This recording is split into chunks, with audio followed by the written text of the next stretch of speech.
Hello guys, welcome back to my channel Bansal biology. आज मेरे साथ है मेरी एक स्टूडेंट जिनका नाम है आयुषी। इनका सिलेक्शन हुआ इस बार आईआईएससी में फॉर इंटीग्रेटेड पीएचडी। आज अपना एक्सपीरियंस ये शेयर करना चाहती हैं हमारे साथ। So first of all welcome to Bansal biology Ayushi. Thank you ma'am.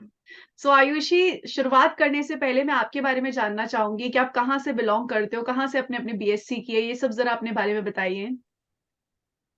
मैं जयपुर राजस्थान से हूँ और मैंने मेरा बैचलर्स बायोसाइंस में किया है फ्रॉम महारानी कॉलेज जयपुर। सो आयुषी, तुमने गैट भी क्लियर किया, आईआईटी जैम भी क्लियर किया है, तो उसमें आपकी रैंक कितनी थी?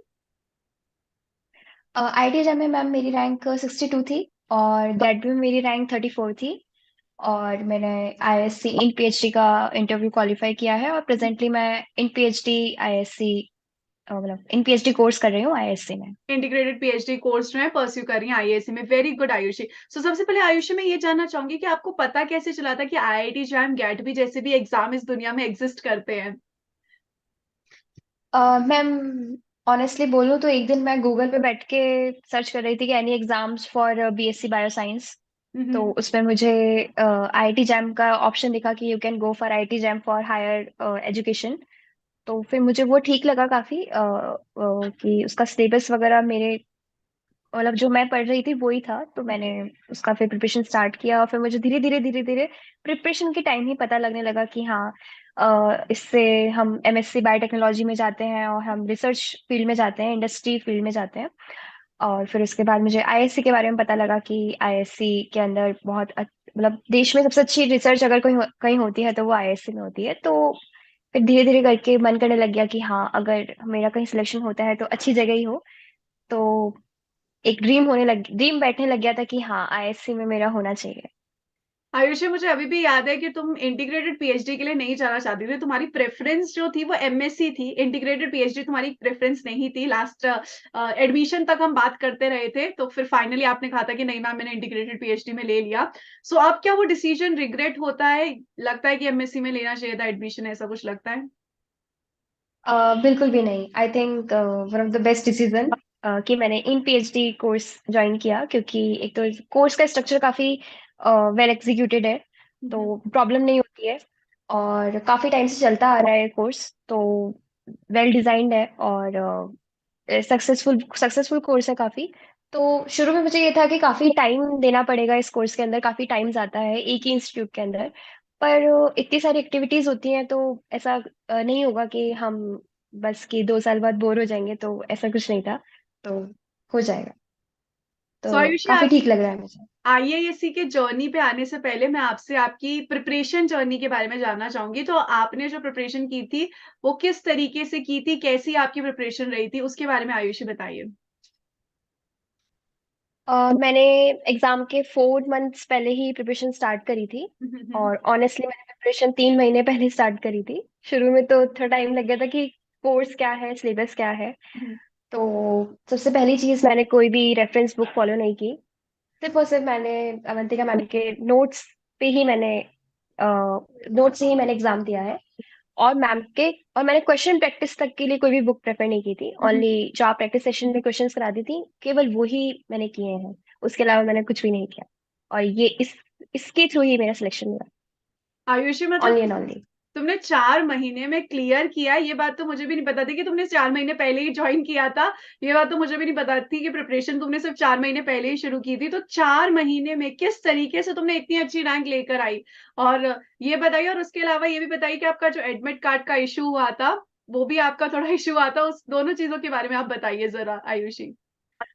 4 महीने पहले प्रिपरेशन की, मैंने ज्यादा सोचा नहीं कि मुझे ये पढ़ना है, इतनी ये बुक पढ़नी है। आपने जिस चैप्टर से स्टार्ट किया, मैं बस वो ही पढ़ने लग गई। यहाँ तक कि मैंने सिलेबस तक कोई नहीं देखा था कि सिलेबस क्या क्या आ रहा है।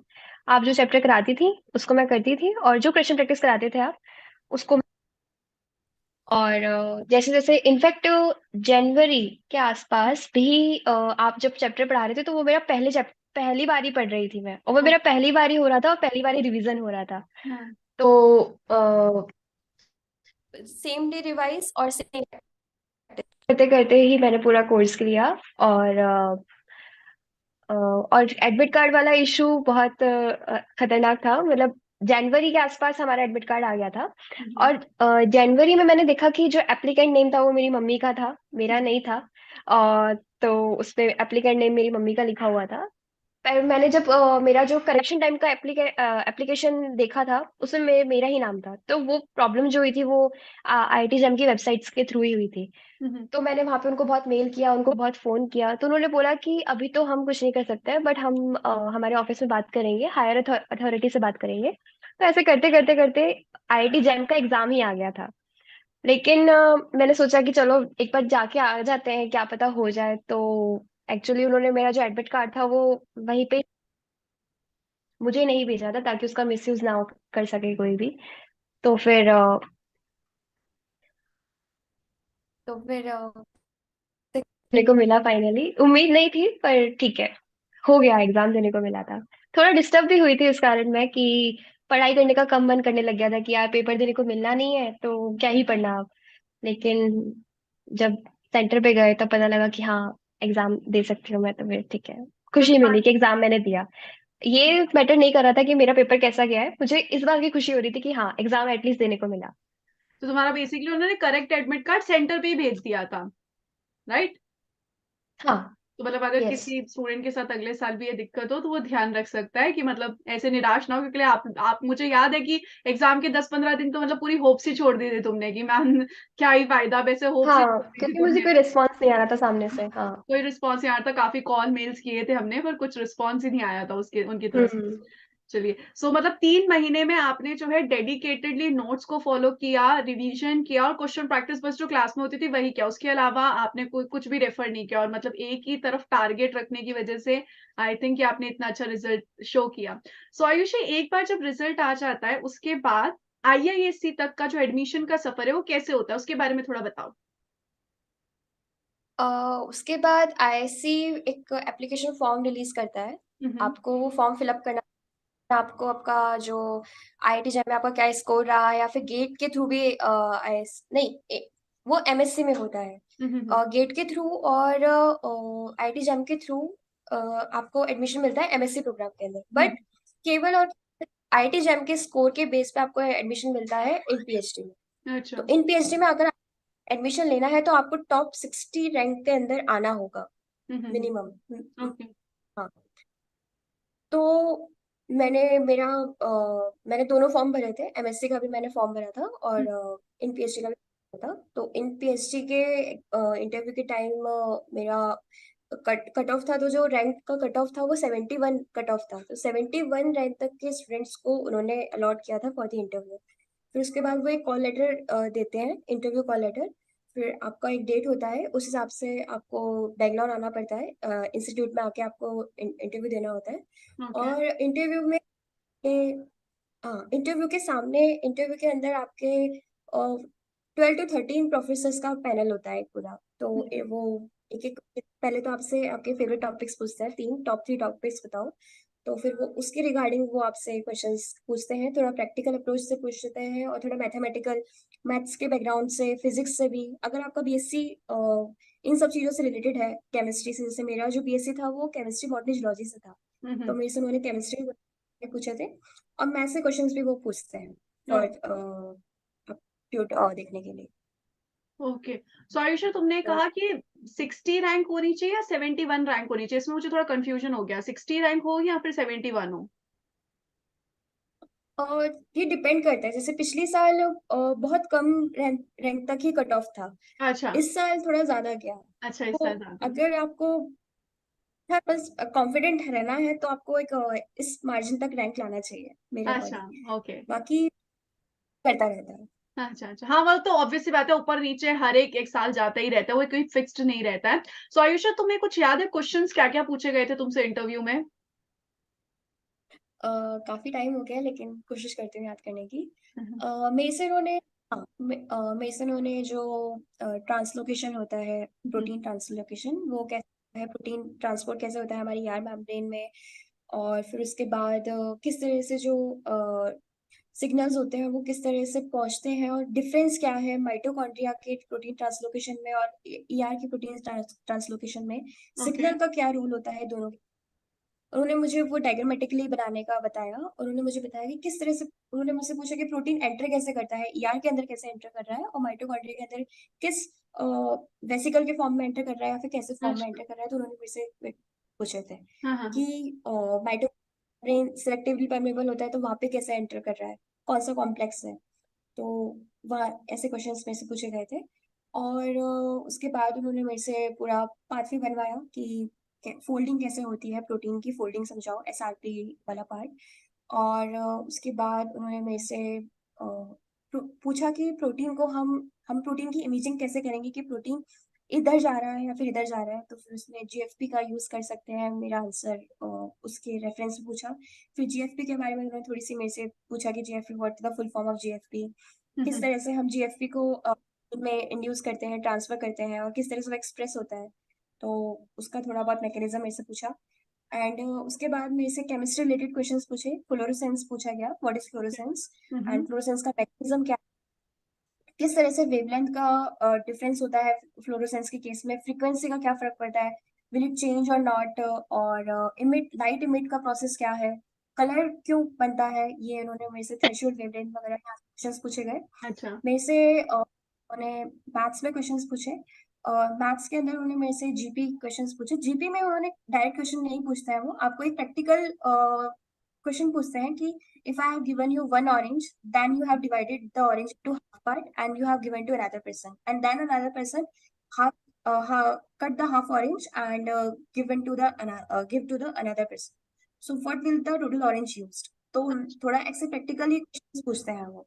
ओके। तो आपको थोड़ा प्रेजेंस ऑफ माइंड लगाना होगा वहाँ पे कि हाँ, हम्म। कि हम इसको इस तरह करेंगे, यहाँ पे जीपी बन रही है। हम्म। एंड मेरे से कैलकुलस पूछा। कैलकुलस किस तरह से, कैलकुलस के अंदर हम इंटीग्रेशन एंड डिफरेंशिएशन एंड उसको फिर लॉग में कन्वर्ट करवाया, और फिर उसके बाद उसका ग्राफ बनवाया कि ग्राफ कैसे होगा इसका, उसको पूछा। सो ये क्वेश्चन मेरे से मैथ्स में पूछे गए।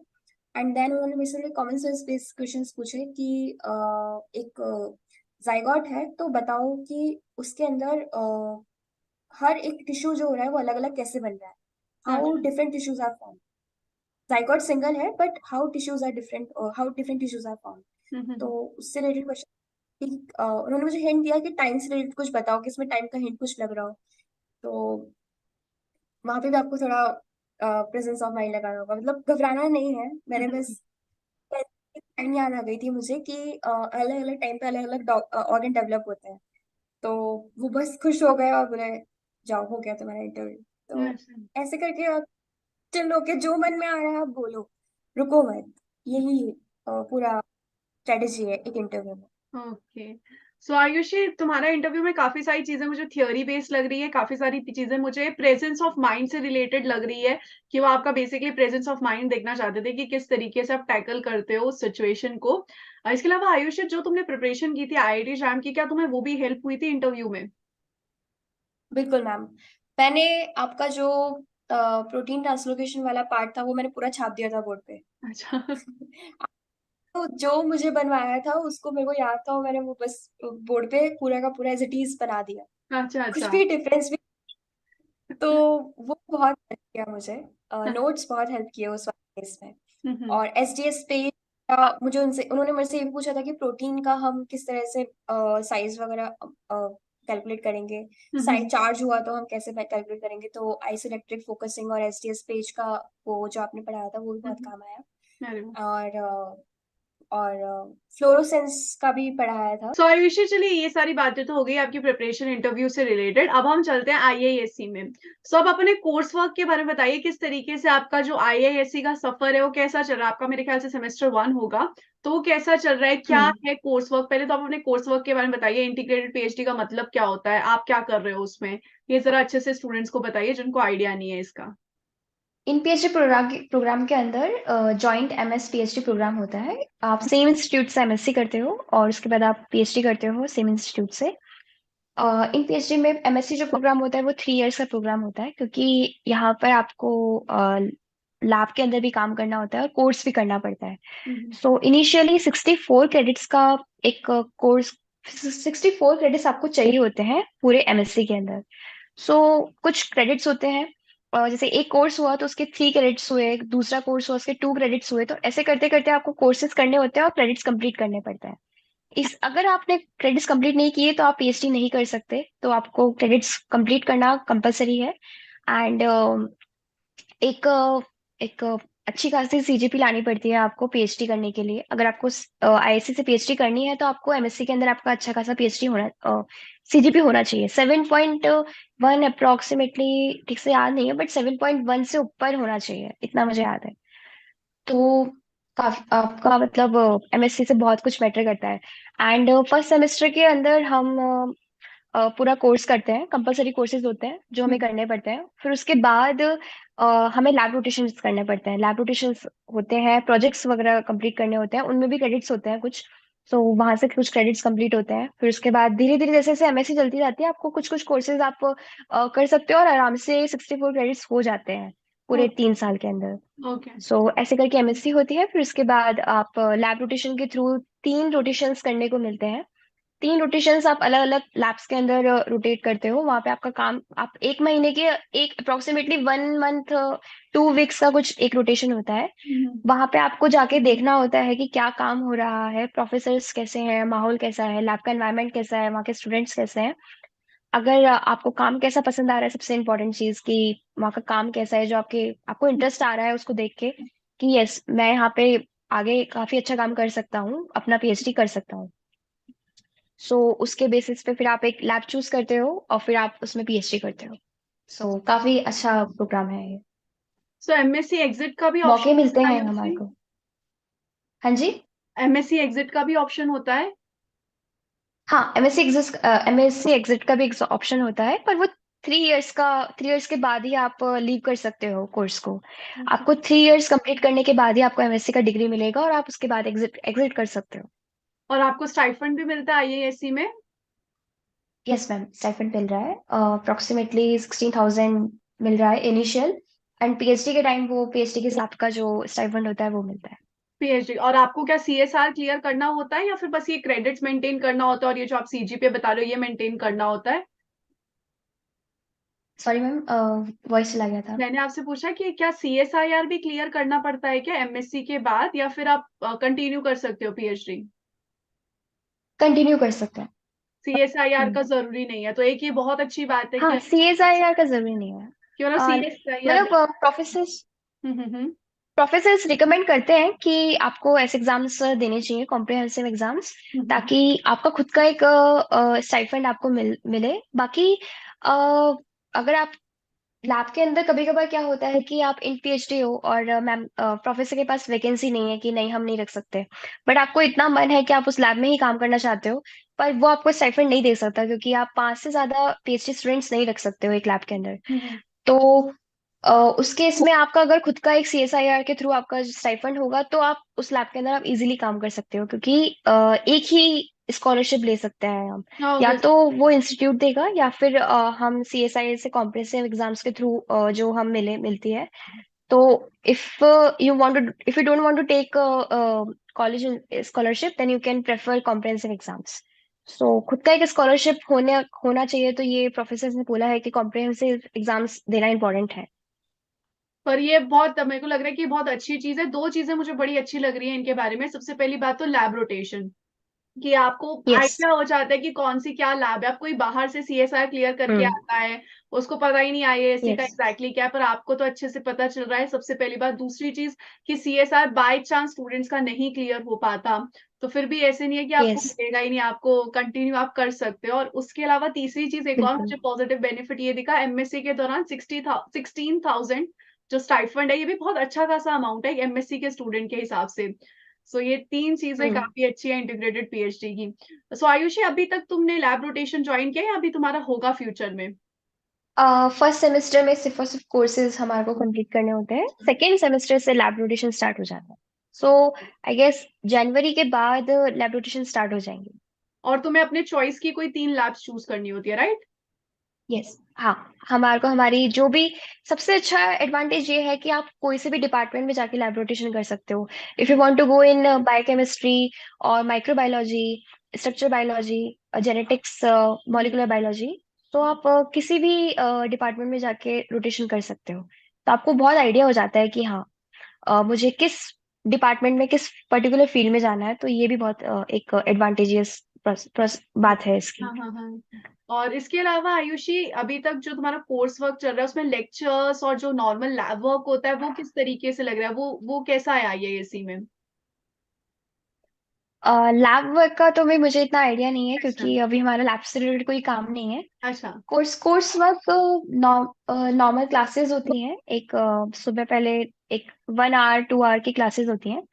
उसमें लेक्चर्स होते हैं, और अपना प्रेजेंटेशन के थ्रू टीचर्स प्रोफेसर्स हमें इंटरेक्शन होता है। मतलब कुछ थोड़ा प्रैक्टिकल अप्रोच से हमें पढ़ाया जाता है कि अगर ये प्रॉब्लम है, इस प्रोटीन को हमें डिटेक्ट करना है, तो किस टेक्निक्स का हम यूज कर सकते हैं, क्या टेक्निक हम फॉलो कर सकते हैं।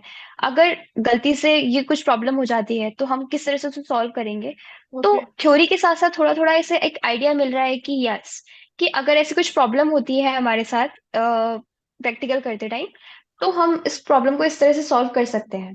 ओके। थोड़ा एक हमारा जो एक प्रैक्टिकल अप्रोच है वो भी थोड़ा इनहेंस हो रहा है कोर्सेज के थ्रू। ओके। तो काफी अच्छा है ये भी। सो मतलब बेसिकली थ्योरी के साथ साथ प्रैक्टिकल भी कैसे करें, क्योंकि मुझे आपकी बातें सुन के मुझे ऐसे सीएसआर के कुछ क्वेश्चंस याद आ रहे हैं। सीएसआर में भी ऐसे ही कुछ क्वेश्चंस आते हैं कि एक स्टूडेंट है, वो ऐसे हम्म। एक्सपेरिमेंट कर रहा था, उसने एक गलती कर दी, बताओ अब यस। कैसे वो ठीक करेगा। तो ऐसे क्वेश्चन सीएसआईआर में भी आते हैं। तो मतलब इसी तरीके से आपको पढ़ाया भी जा रहा है, तो आप लोगों के लिए और इजी भी हो जाएगा सीएसआर क्लियर करना, कि आप वो चीजें पढ़ रहे हो। सो इसके अलावा आयुषी, मुझे आपसे पूछना था कि ये सब तो बातें हो गई पढ़ाई की, उसके अलावा एक्स्ट्रा करिकुलर कैसा है आईआईएससी का? एक्स्ट्रा करिकुलर कैसा है, टॉक्स कैसी होती है आईआईएससी में, और इन सब चीजों के लिए आपको समय मिलता है क्या? हाँ, इन पीएचडी में एक ये भी बहुत फायदेमंद चीज है कि केवल सुबह पहले क्लास होता है, हाँ बाकी हाँ। टाइम आपका पूरा आपका टाइम है। अच्छा। तो अभी जैसे कि थोड़ा फेस्ट वगैरह भी हो रहे हैं। अभी अभी एक हफ्ते पहले ही फेस्ट हुआ था। हम्म। तो काफी मजा आया उसमें भी। काफी फेस्टिवल, सारे बहुत सारे फेस्टिवल्स को इतना ढंग से मनाया जाता है कि ऐसा लगता है कि हम हमारे घर के पास में ही है। अभी दुर्गा पूजा पूरा अभी दुर्गा पूजा का पूरा फेस्टिवल चल रहा है, एंड दशहरा का आज लास्ट दिन है, तो वो भी पूरा। गणेश चतुर्थी ढंग से मनाया गया काफी। एंड जन्माष्टमी में हांडी महोत्सव, ये सब कुछ हो रहा है। एंड उसके साथ साथ काफी सारी चीजें, कॉम्पिटिशन्स होते हैं। एक रेप्सोडी इवेंट था पूरा, उसमें फेस्ट फेस्ट ही मान सकते हैं। तो उसमें कॉम्पिटिशन्स थे काफी सारे। अच्छा। स्पोर्ट्स स्पोर्ट्स फेस्ट भी होता है, स्पोर्ट्स इवेंट भी होते हैं। तो काफी एक्स्ट्रा करिकुलर एक्टिविटीज में काफी अच्छा है यहाँ पे। काफी कुछ अपॉर्चुनिटीज, आप कुछ भी कर सकते हो। आपको डांस करना है, आपको गेम खेलना है, या फिर आपको swimming, anything that you want to do you can do where. Oh nice. So Ayushi, अगर तुम अपने बीएससी के डेज को आईएएससी के डेज के साथ थोड़ा कंपेयर करो, तो कुछ कंपैरिजन तुम कर सकती हो, कुछ डिफरेंस बता सकती हो, क्या डिफरेंस लग रहा है? अभी तो खैर तुम्हें ज्यादा टाइम नहीं हुआ आईएएससी में, स्टिल फिर भी अगर तुम्हें कुछ डिफरेंस लग रहे हो तो। टू बी ऑनेस्ट, मैं बीएससी से कंपेयर नहीं कर सकती हूँ आईआईएससी को, क्योंकि मैंने बीएससी में कुछ भी नहीं किया था। हम्म। इनफैक्ट हमारे क्लासेस भी नहीं होती थी, एंड कभी भी प्रैक्टिकल, कभी भी लैब में भी कभी काम नहीं किया बीएससी के टाइम हमारा।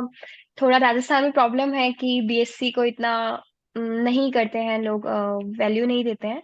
सो बीएससी में मैंने कुछ भी नहीं किया था, कोई कॉलेज लाइफ नहीं थी। इनफैक्ट मैं कॉलेज भी नहीं जाती थी इस चक्कर में, क्योंकि क्लास भी नहीं होती थी। हम्म। तो कंपैरिजन तो नहीं बोलूंगी, कोई कंपैरिजन एक्चुअली है ही नहीं। और यहाँ पे ऐसा कुछ देखने को मिल रहा है, मतलब पहली बार अगर मैं कॉलेज लाइफ जी रही हूँ तो मैं वो आईआईएससी में जी रही हूँ। उससे पहले मैंने अभी तक कोई कॉलेज लाइफ नहीं जी थी। तो मतलब एक अच्छा डिसीजन है तुम्हारा आईआईटी जैम के थ्रू, वो तुमने जो वेबसाइट पे सर्च किया था उसने मतलब एक तरीके से वो कहते हैं ना, एक टर्निंग पॉइंट, तुम्हारा पूरा जीवन ही बदल दिया, बस एक सर्च करना। तुमने सर्च किया, आईआईटी जैम की प्रिपरेशन की, और टर्न हो गया पूरा। थोड़ा सा लक को भी थैंक यू बोलूंगी, क्योंकि आप जैसा टीचर मिला मुझे। अगर आप नहीं होते तो शायद मुश्किल होता, टू बी ऑनेस्ट बहुत मुश्किल होता। हम्म। क्योंकि एक तो आपके साथ जो मैंने चली, आप जो चैप्टर्स पढ़ाती थी बस उसको मैं रिवाइज करती थी। हम्म। और मुझे उसके अलावा कुछ भी दूसरा बुक नहीं देखना पड़ता था, क्योंकि मुझे समझ में आ जाता था। और इतना कम है, और कम में भी इतना सारा है कि कुछ करने की जरूरत ही नहीं है। सब क्वेश्चंस, उस पूरे पेपर के क्वेश्चंस वो नोट्स में ही मिल जाते हैं। हम्म। और इतने बड़े भी नोट्स नहीं है कि आपको पढ़ने में बहुत टाइम लग रहा है। तो वो चीज बहुत अच्छी थी। सबसे अच्छी वही चीज थी कि थैंक यू सो टाइम कम था, और जो पूरा का पूरा मटेरियल था वो भी कम था, पर बहुत इफेक्टिव था। सो आयुषी, इसके अलावा मेरा लास्ट लास्ट क्वेश्चन आपसे यही होगा कि जो स्टूडेंट्स अब हैं first year, second year, third year BSc में हैं और सोच रहे हैं इन एग्जाम्स की तैयारी करने का, तो उनके लिए अगर आप कुछ मैसेज देना चाहें। अ, उनके लिए मैं एक मैसेज देना चाहूंगी कि एक 1 ईयर का गैप में आप आराम से इजीली क्रैक कर सकते हो, बहुत अच्छी रैंक के साथ आप IT jam exam they crack कर सकते हो। मेरा कहीं पे प्रॉब्लम हुआ था, मैंने मेरा 10+2 में मैथ्स नहीं था, तो मैंने आईटी जैम के एग्जाम में एक भी मैथ्स का क्वेश्चन नहीं किया था, एक भी क्वेश्चन मैंने मैथ्स का नहीं किया था। तो अगर मैं एक दो क्वेश्चन मैथ्स का करती तो शायद रैंक थोड़ा और बूस्टअप हो जाता। तो और उस चक्कर में मैं आईआईटी बॉम्बे के लिए एलिजिबल नहीं हो पाई थी। तो बाय चांस अगर इंटरव्यू में नहीं होता है तो एक अच्छा इंस्टीट्यूट मिल जा सकता है। और इस बार तो एक और फायदा हो गया कि आईआईटी रुड़की भी पार्टिसिपेट कर रहा है आईआईटी जैम के एग्जामिनेशन में। तो मैं यही कहूंगी कि थोड़ा 1 साल काफी इनफ है, और नहीं भी है तो भी कोई दिक्कत नहीं है। जो पढ़ रहे हो बहुत ढंग से पढ़ो, उसको पढ़ रहे हो बस उसको ही पढ़ो। ये नहीं कि ये भी पढ़ना है वो भी पढ़ना है, जितना है बस उसको पढ़ो। ज्यादा इधर उधर में टाइम वेस्ट नहीं करो अभी प्रेजेंट में, क्योंकि टाइम नहीं है अभी। तो कुछ भी बुक वगैरह अभी छोड़ दो, केवल क्वेश्चन प्रैक्टिस से आप काफी कुछ, आपको जरूरत नहीं होती है बुक की, क्योंकि क्वेश्चन प्रैक्टिस के थ्रू आपको पता लगने लग जाता है कि जो चीज बुक के अंदर बहुत इंपॉर्टेंट है वो क्वेश्चंस में नहीं आता है। तो कभी कभार हम इंटरेस्ट में खो जाते हैं और काफी कुछ पढ़ लेते हैं और पता लगता है कि एग्जाम में ऐसा कुछ आ ही नहीं रहा है। तो वो अभी के लिए ठीक नहीं होगा। बाकी अच्छी चीज है वो, पर वो अभी के लिए बिल्कुल ठीक नहीं होगा। तो अभी सिर्फ और सिर्फ क्वेश्चन प्रैक्टिस पे फोकस करना चाहिए, और फिजिक्स केमिस्ट्री को थोड़ा बहुत टाइम दो, क्योंकि अब टाइम आ चुका है, थोड़ा बहुत टाइम देना चाहिए। केमिस्ट्री के अंदर भी ऐसा नहीं है कि आपको बहुत कुछ पढ़ना है, केवल बेसिक बेसिक बिल्कुल बेसिक फॉर्मूला। फिजिक्स में बिल्कुल फॉर्मूला बेस्ड, केवल फॉर्मूले देखने हैं। फॉर्म मैकेनिक्स में छोटा मोटा पार्ट, केवल एक नॉर्मल हमारे को गूगल पे काफी कुछ नॉर्मल फॉर्मूले की शीट्स मिल जाती हैं, तो आप इजीली देख सकते हो वहाँ पे, क्योंकि हमने पढ़ तो रखा ही है, तो इतना दिक्कत नहीं होता है। और ऐसे क्वेश्चंस वो देते नहीं है जिससे हमें बहुत कुछ कैलकुलेट करना पड़ रहा है। बिल्कुल नॉर्मल इजी कैलकुलेशन के क्वेश्चंस आते हैं, बिल्कुल एक इजी एक फॉर्मूले से आप आराम से क्वेश्चन कर सकते हो फिजिक्स केमिस्ट्री में। ओके। ऐसे क्वेश्चंस आते हैं। ऑर्गेनिक पे थोड़ा बहुत आईयूपीएससी वाला पार्ट है वो, और जनरल ऑर्गेनिक केमिस्ट्री वाला पार्ट है वो अच्छे से कर लो। बाकी आपको आगे कुछ करने की जरूरत नहीं है, उसके थ्रू आप पूरा केमिस्ट्री आराम से अटेंड कर सकते हो आईआईटी जैम का। और बायोलॉजी बायोलॉजी स्पेशल पूरा क्वेश्चन प्रैक्टिस के ऊपर डिपेंड है। जितना ज्यादा क्वेश्चन प्रैक्टिस करते रहेंगे उतनी ज्यादा हमारे को सिली मिस्टेक्स पता होने लगेगी। जैम के अंदर मेरी एक ठीक सबसे ठीक ये बात थी कि मेरा नेगेटिव मार्किंग नहीं हुआ था, मेरा नेगेटिव कहीं पे भी नहीं था। तो उस चक्कर में मेरा मार्क्स नहीं कम हुआ। मैंने पेपर बहुत कम क्वेश्चंस अटेंड किए थे, पूरे क्वेश्चंस मैंने अटेंड नहीं किए थे, लेकिन जो मैंने अटेंड किए थे वो मेरे सही थे, एक क्वेश्चन नेगेटिव गया था बस। तो और एक और फायदा है कि एमएसक्यू और एमसीक्यू में, एमएसक्यू और एनएटी वाले क्वेश्चंस में हमारा नेगेटिव मार्किंग नहीं होता है, तो आप काफी कुछ मतलब अप्रोच रिस्क ले सकते हो आप उसमें, कि नहीं भी आ रहा है तो कुछ भी कर सकते हो, आप कुछ भी वैल्यू डाल सकते हो। तो वो भी एक फायदेमंद चीज है। पर जो एमसीक्यू है उसमें आपको थोड़ा ढंग से क्वेश्चंस करने, क्योंकि वहां पे नेगेटिव नहीं होना चाहिए बिल्कुल भी, क्योंकि एक नेगेटिव हुआ सीधा 0.25 मार्क्स डिटेक्ट होगा, और 2 मार्क्स वाले में 0.50 मार्क्स डिटेक्ट होगा। तो वो नहीं होना चाहिए किसी भी हालत में। तो इसके थ्रू आप काफी अच्छा मार्क्स ला सकते हो। और एम एमएससी में काफी कट ऑफ जाता है आईआईटी जैम का, तो गेट के थ्रू भी आप एंटर कर सकते हो आईएससी के अंदर। और आईआईटी जैम तो है ही, आईआईटी जैम में भी काफी ठीक ठाक रैंक पे बुलाते हैं वो, 92 91 रैंक तक कट ऑफ जाता है एमएससी का। तो आराम से अगर कम भी आता है तो दिक्कत नहीं है, हो जाएगा कहीं ना कहीं, आराम से हो जाएगा। और फिर उसके बाद गेट भी एग्जाम जैसा तो है ही, तो वहां से भी आपको काफी अच्छे अच्छे कॉलेज मिल सकते हैं। तो डरने वाली जैसे कोई बात नहीं है, तो काफी सारे ऑप्शन है हमारे पास। तो इनफैक्ट मेरा यही था मोटिवेशन कि एडमिट कार्ड का प्रॉब्लम हुआ था, तो मेरे को यही था कि ठीक है अगर नहीं भी होगा तो एक दूसरा एग्जाम है हमारे पास। तो इतना मैं डिमोटिवेट नहीं हुई थी। तो उस कारण गेट बी का एग्जाम मैंने बिना पढ़े दिया और ठीक ठाक रैंक आ गई उसमें भी। तो बिल्कुल चिल रह के हम कर सकते हैं सब कुछ। सो स्वीट आयुषी, आपने इतनी अच्छी तरीके से ये सारी चीज़ें बताई और मेरे को पूरी उम्मीद है कि स्टूडेंट्स को बहुत हेल्प रहेगी आपने जिस हिसाब से बताया और maybe they will also target IAS ही। So thank you so much Ayushi जुड़ने के लिए पंसल बायोलॉजी के साथ। Wish you all the very best for the upcoming years in IASC. Thank you so much Ayushi. Thank you.